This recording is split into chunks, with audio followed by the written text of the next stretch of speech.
So we have a new Nintendo Switch, the OLED version, aka not necessarily the Switch Pro, but might be pro enough. But if you're entering the Switch market, is this OLED Switch the switchiest Switch you can find, or should you switch your expectations to another Switch? Well, if you're asking yourself that really confusing question, you've come to the right place. In this video, we're going to break everything down for you, everything you need to know about the Nintendo Switch OLED, what's the difference between it and the regular Switch, what are some of its pros and cons, who should buy this, and our final recommendation for all the potential Switch buyers out there. So strap in, get ready, because it's game time.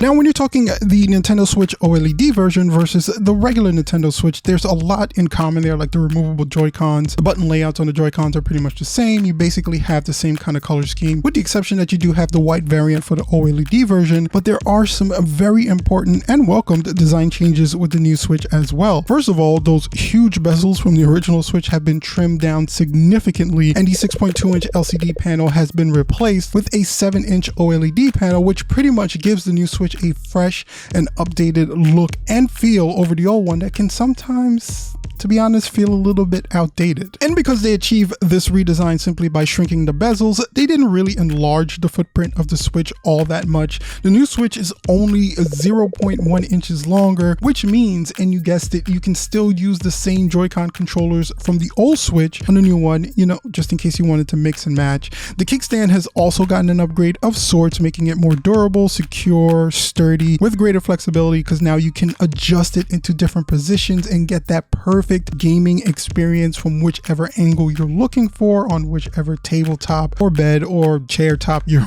gaming on. The speakers have also been leveled up to provide more enhanced audio quality over the original Switch, less distortions when you're turning up the volume, and more body, bass, and fullness to the overall sound while you're gaming. It still comes with the same docking station to provide you a connection to your TV, and even though it still maxes out at a 1080p resolution, it does also have a LAN port where you can now connect an Ethernet cable to provide a more stable internet experience when gaming online.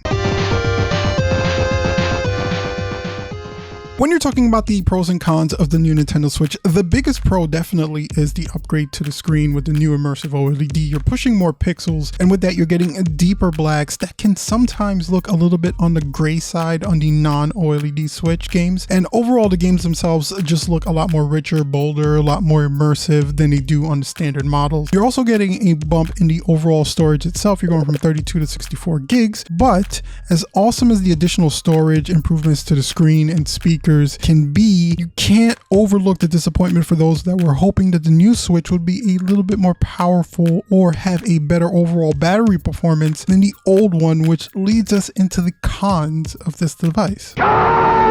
One, the docking station not supporting a 4K output is a big downer for a lot of people who are expecting an enhanced gaming experience when connecting this to their television. Also, the OLED version of the Switch still has the same custom processor with the same amount of RAM, so there's no real upgrade to the overall power, which means even though the games will look a lot prettier, they'll play exactly the same as they do on the regular Switch. The battery life also remains largely the same as the redesigned Switch, coming in at about 4.5 to 9 hours. I found that gaming at a reasonable brightness with the OLED screen gave me closer to 4.5 to 6 hours than the 9, so no real improvement there for anyone looking for more gaming and less charging.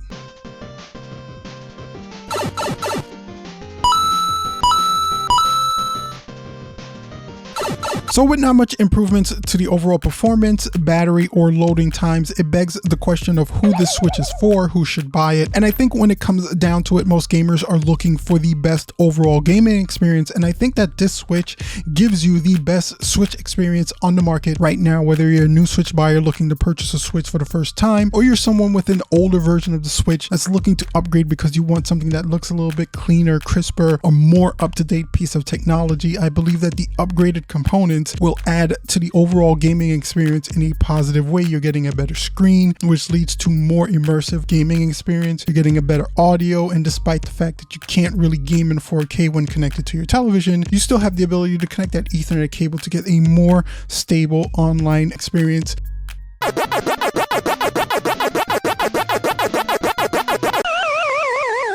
So So in the end, this one's pretty simple for me. The final recommendation is this one is definitely a buy on my end. The positives of the improved screen, the improved internet connection, the improved speakers, the improved stand, the ability to use your old Joy-Cons definitely outweigh the cons of not being able to game in 4K or not having that upgrade under the hood for just a little bit more power. In the end, if you're looking for the switchiest Switch experience, this Switch is definitely it. Anyway, guys, let me know what you think in the comment section down below. Are you buying a Switch for the first time? Is this the one that you're going to go with? If you have an older Switch, are you planning to upgrade if you can find it? I know these things are so difficult to find. Anyway, sound off in the comment section down below. Let me know what you think. And if you enjoyed the video, don't forget to like, share, and subscribe because it definitely helps out the channel. Check out some of the other videos we have up on the channel as well. And as always, guys, make sure to stay safe. And until next time, game on and peace out.